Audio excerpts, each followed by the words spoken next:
Hey everyone, what's going on? It's Mr. Harvey here. Let's continue our lecture. We're on chapter 12, ladies and gentlemen, and we are talking about the major isms, conservatism, liberalism, nationalism of the 19th century, 1800s. And today we're going to be talking about, ladies and gentlemen, some early challenges to that conservative movement that we saw in after the end of the French Revolution and the defeat of Napoleon. And remember, we talked about this yesterday, that conservatism was a really important ideology, and we're seeing a resurgence of conservatism in Europe during the early 1800s as a reaction to the Napoleonic Wars and the French Revolution. So yesterday, in yesterday's lecture, ladies and gentlemen, we talked about conservatism in Europe. We talked about the Bourbon monarchy being restored, right? We talked about repression in Great Britain. We talked about the Burschenschaften, right, and Metternich, and Metternich shutting down that university group and those student groups, right, and reasserting conservatism. Today, we're going to be talking about some early challenges to conservatism from liberalism and from nationalism in the 19th century, in the early to mid 19th century. So let's get into it. All right, so like I just mentioned, ladies and gentlemen, during the first years of the Congress of Vienna, conservatism was able to resist liberalism and nationalism. But as time kind of passed on, we're going to see some serious challenges to this conservative movement in the 19th century, ladies and gentlemen. We're going to see uprisings. We're going to see nationalism. We're going to see liberalism. We're going to see this in Greece, Serbia, Italy. We're going to see discontent in Russia. We're going to talk about another French Revolution, and we're going to talk about some discontent in Great Britain as well. So we're going to see some serious challenges to this ideology of conservatism in the 19th century. All right. So we're going to see some major revolutions, ladies and gentlemen. Okay, and remember, this was the conservatism is very much anti-revolutionary, right? Anti-French Revolution, anti-Enlightenment, and we're going to see some serious challenges to that conservatism. We're going to see Italy. All right, we're going to see some Italian revolutions, and again, this is kind of foreshadowing the eventual unification of Italy that we're going to be seeing. But we're going to see Naples and Piedmont revolt, and immediately, and we know this, Metternich in Austria is going to swoop on in and say no, none of that, and try to reassert that conservatism. But again, this notion of nationalism is a thorn in the side of conservatism, and as we know, Italy will eventually unify. These nationalists are not going away, okay, and so we're going to see Italy revolt, okay, but we're also going to see a major revolution, ladies and gentlemen, in Greece. In 1821, which is really important for us for a couple reasons, okay? So we're going to see the Greeks revolt against the Ottoman Empire in Eastern Europe, ladies and gentlemen. And this is going to be really important for us for a couple reasons. Number one is we're seeing nationalism, okay? We're seeing nationalism, really assert itself in Eastern Europe. But also, ladies and gentlemen, there's this really important notion of the Eastern question. And let's highlight this, let's circle it, let's start, because this is important for us to talk about, okay?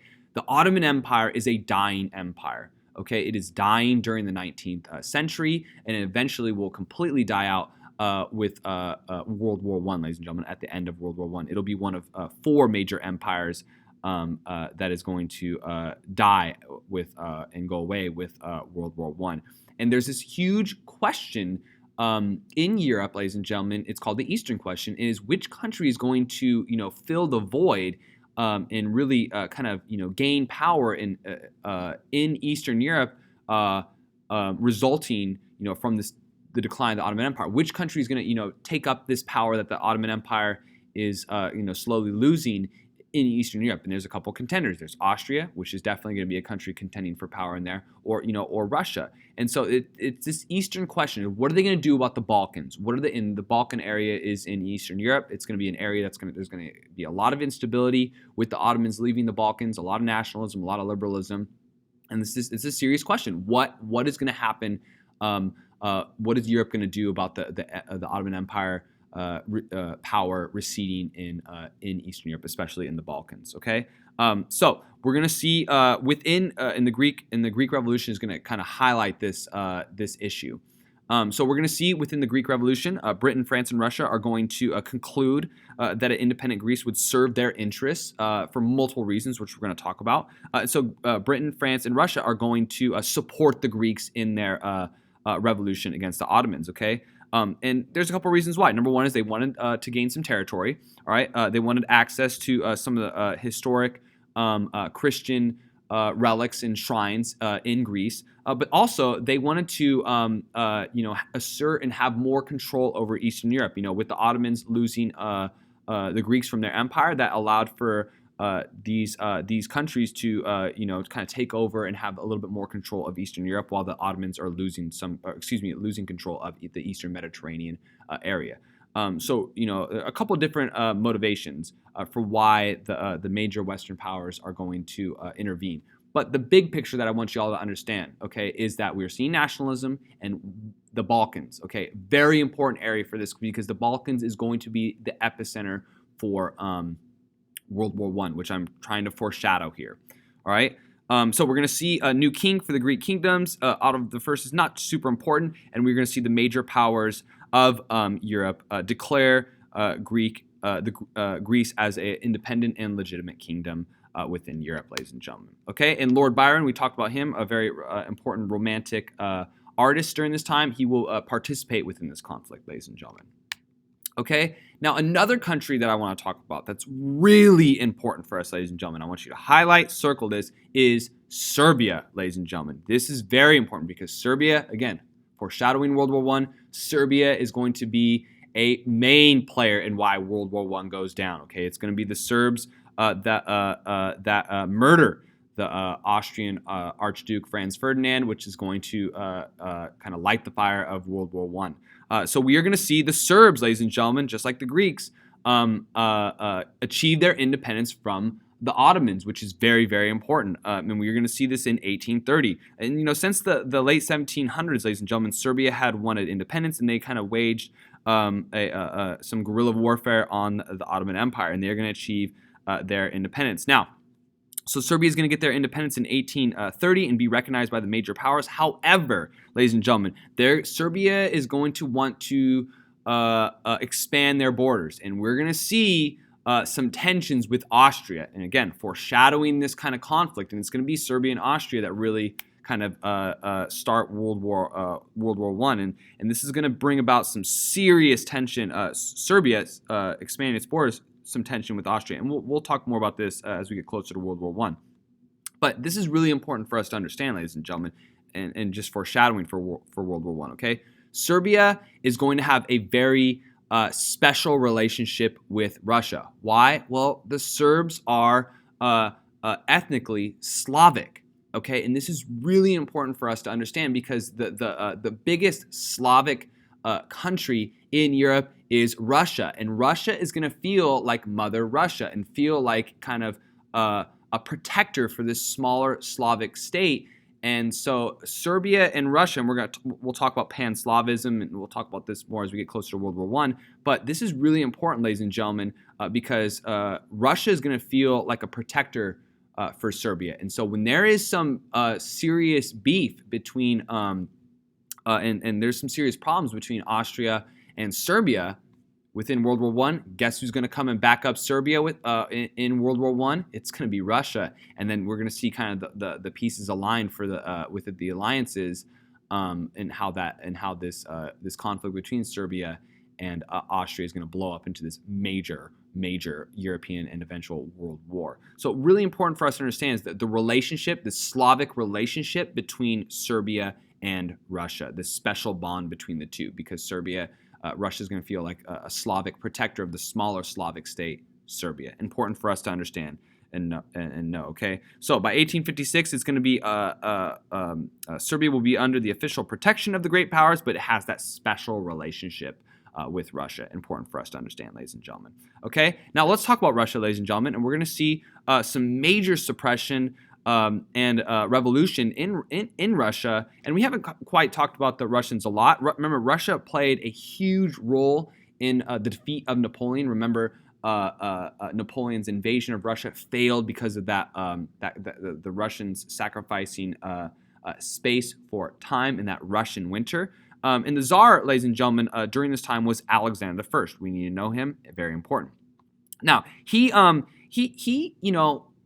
kind of was interested and intrigued with Enlightenment ideals, but he's going to turn away from liberalism and be, pretty staunchly conservative. He's going to suppress liberalism and nationalism within his country. Now, there's going to be some major unrest in the Russian army, and this is because many of the army officers, generals, soldiers who had fought Napoleon were introduced to a lot of the liberalism and nationalism from the French Revolution. Well, because they interacted with the French. And remember, I told you one of the major effects of Napoleon was as his armies marched throughout Europe, ladies and gentlemen, he brought the revolution to the rest of Europe. So he brought these ideas. He brought these notions, very similar to how the American Revolution and the French soldiers fighting in the Americas during the American Revolution came back to France with a lot of influence of the American ideals, right? Very similar, ladies and gentlemen. So the Russian army is going to be,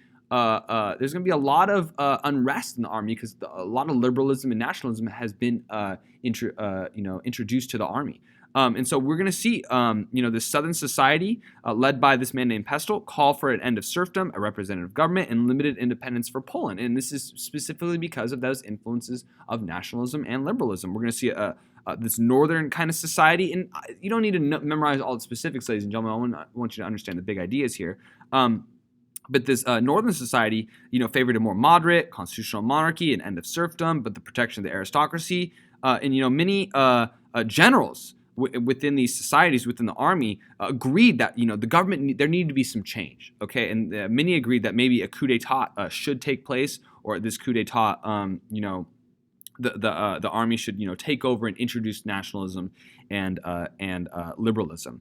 All right, now Alexander is going to die. Alexander the First is going to die, and there's going to be a lot of confusion over who the new ruler of Russia is going to be. And we're going to see, ladies and gentlemen, eventually Nicholas, okay, he's going to become the Tsar after Alexander the First he's going to take the throne. And a lot of the junior army officers, and this is the Decembrist Revolt, and I want to highlight this, are going to refuse to swear allegiance to him. They want change. They want liberalism. They want some nationalism for some of the countries that they've taken over, and they want some serious. They want to introduce some of the Enlightenment ideals, again influenced by the French. And we are going to see Nicholas really assert conservatism, say none of that, and he is going to put this revolt down violently. And this is really important for a couple reasons, ladies and gentlemen. Okay, there's two countries where we're going to see, that are really going to kind of, figure out how to handle all this liberalism and nationalism. And two countries are going to be Great Britain and Russia. And they're going to handle this liberalism and nationalism in two completely contrasting ways. Russia is just going to become super conservative and just have an iron grip on their country and really have so much repression that no major revolution is really going to be able to take place. Great Britain, on the other hand, and we'll talk about this in a subsequent lecture, is going to reform, and they're just going to prevent revolution through reform and reforming laws, okay, and helping out the groups that are really dissatisfied. So kind of two different paths, okay. So we're going to be talking about a ton of revolutions coming through in the 1800s. We're going to see Russia and Britain, pretty much avoid these major revolutions for completely contrasting reasons, and that's important for us to understand. And this is an example of how so. So there's this army revolt, ladies and gentlemen, and Nicholas the First is just going to put it down immediately. All right. So Nicholas the First, and we'll go through him a little bit later, but he's going to be very little reform. He's still going to have serfdom. He has a secret police. He's going to censor, the press. He's going to censor political opponents. And he was very afraid of reform, very afraid of liberalism, because he thought it would take power away from the nobles who he needed. And remember that, ladies and gentlemen, in the East, with Prussia, with Austria, with Russia, remember, those monarchs need the nobles. They need them, okay? They need them. The nobles are more powerful, and the monarchs are a little bit weaker, so the monarchs need these nobles. And Nicholas was really afraid of liberalism because he thought that would upset that delicate relationship. Okay, so we're going to see a lot of suppression in Russia, ladies and gentlemen, in order to avoid a major revolution. We're going to see this idea of official nationality, this program that Nicholas is going to support. Their slogan was orthodoxy, autocracy, and nationalism. We're going to see the Russian Orthodox Church, again, showing conservatism, these large churches having a lot of influence, provide the basis for education, intellectual life. Young Russians are going to be taught to kind of accept their place in life and to, not really have any motivations to, climb the social ladder. And there's going to be just unrestrained power of the Tsar. And these are all components of conservatism, right? A powerful monarch, aristocracy, powerful nobles, powerful churches, right? Really illustrating the suppression of liberalism within Russia. And we're going to see a Polish uprising, and this is going to illustrate a suppression of nationalism as well. Nicholas is going to be very conservative when it comes to nationalism, and part of Poland is going to be granted a constitutional government called the Diet. However, the Tsar is going to be the king of Poland, and so that's really not going to allow the Poles to have their own country. So he's really going to suppress nationalism in Poland as well. And when Poland does try to seek independence, Nicholas is simply just going to suppress the revolt and kill the revolutionaries. And eventually, he's going to issue the organic statute, which is going to declare Poland an integral part of the Russian Empire. And Nicholas is going to be very instrumental in sending and using the Russian military to suppress any liberal nationalistic movements within the Russian Empire, but also abroad as well, as ladies and gentlemen. So we are seeing, some challenges to conservatism within Russia and the suppression of that. Okay, really important for us. And here is a picture of the Decembrist revolt and some of the execution of the revolutionaries, ladies and gentlemen. Here we go. Let's continue. All right. Now, I'm going to continue really quickly. I want to talk about another revolution in France. And y'all are like, oh my goodness, we just got through it. Yes, well, the French are going to revolt again, ladies and gentlemen. And this is, again, illustrating the rise and resurgence of liberalism and nationalism. Okay, so let's talk about Charles X and this July Revolution. Let's make sure we have this in our notes. Super important, ladies and gentlemen, okay? So we're going to see, ladies and gentlemen, Louis XVIII is going to die in 1824, and his brother is going to become the monarch, and that is going to be Charles X. I know him kind of as Charles X, all right?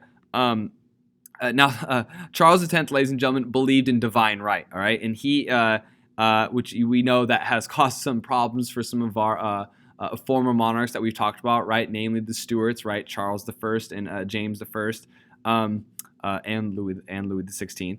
But Charles is, going to compensate the aristocracy who lost land in the Revolution. He's going to restore the rule of primogeniture. He's going to support the Roman Catholic Church. These are all very conservative values, ladies and gentlemen. He's going to even attempt a royal coup d'état with his 4 ordinances in 1830 after the French capture Algiers, ladies and gentlemen. And we know, ladies and gentlemen, the French, there's been a lot of instability since the French Revolution, since Napoleon. The French are going to look at this and go, are you serious? And we are going to see another revolution take place. Okay, so he's going to try to censor the press. He's going to dissolve the legislative branch, the Chamber of Deputies, give more power to the wealthy, call for new elections, and the people of Paris and France are just going to be like, really? You want to go back like this? It's going to be like that, and they're going to force him to abdicate to England in order so he doesn't end up like his other brother, Louis XVI, and be killed. All right, so we have this revolution of 1830 with Charles X, okay? We're going to see, ladies and gentlemen, the Chamber of Deputies end the Bourbon dynasty. And this is really important for us, ladies and gentlemen. So with Charles X leaving the monarchy and leaving France, we have the official end of the Bourbon monarchy, ladies and gentlemen, which is really important. That's gone all the way from Henry of Navarre, remember? Henry with those French wars of religion. We've talked about Louis XIV, Louis XVI, and ending with Charles X. So very important for us to know that Charles X is our last Bourbon monarch. And remember, we've talked about multiple important families, the Stuarts, the Tudors, the Habsburgs. The Bourbon family is among those important families for us to know. So we have a new king. It's Louis Philippe of the Orleans family, and he is the new king. And the liberals of France are going to act very quickly to avoid another radical revolution and republic. So the liberals of France, the more moderate liberals of France, are going to act very quickly to, because there's some instability now with the king with Charles X being forced to abdicate. The liberals of France are going to act really quickly to make sure that there's no, sans-culottes take over, no radical factions like the Mountain Jacobins that take over and really cause some trouble in France. Okay, and so the liberals, very similar to the early moderate liberals of the liberal phase of the French Revolution, the National Assembly and Legislative Assembly, are going to favor a constitutional monarchy, and this is because they had no desire for another sans-culotte republic, ladies and gentlemen. Okay, so we have a new monarch. Okay, this is going to be Louis Philippe. All right, he's going to rule for about 18 years. He's going to rule from 1830 to 1848. Important for us to know that. Okay, and he was pretty politically liberal, ladies and gentlemen. He called himself the king of the French as opposed to the king of France. He's going to replace the flag of the revolution with the Bourbon flag. He's going to kind of take the flag of the revolution as the official flag for his government, which is going to really create a sense of solidarity with former revolutionaries and a lot of the people who still support the revolution.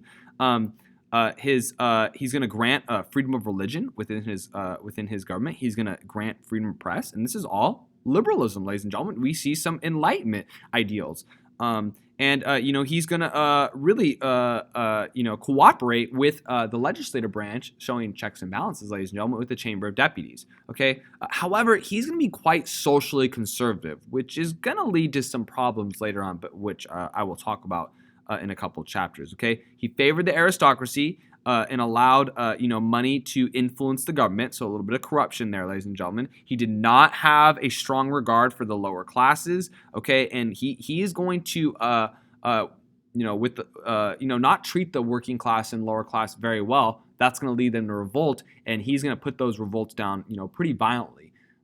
So he's politically liberal, but very socially conservative, not helping out the working class. And again, this is still a strong reaction because of the sans-culottes and that chaos that we saw in the French Revolution, ladies and gentlemen. So he's not going to treat the lower classes very well, but he's going to continue to expand territories in North Africa. I'll talk about that and why that's very important for us, especially with African imperialism, and expand territories in Algeria, in North Africa, which we will continue to look at and foreshadow. So important for us to understand that, okay? Now, another really big event, ladies and gentlemen, that I want to get into before this lecture is over is the independence of Belgium in 1830, ladies and gentlemen, okay? And remember, when France sneezes, Europe catches that cold. So we're going to see nationalism, liberalism, and remember, Belgium is right next door to France. We're going to see these ideals spread throughout Europe and spread to Belgium, ladies and gentlemen. Poland, it's going to go to Poland.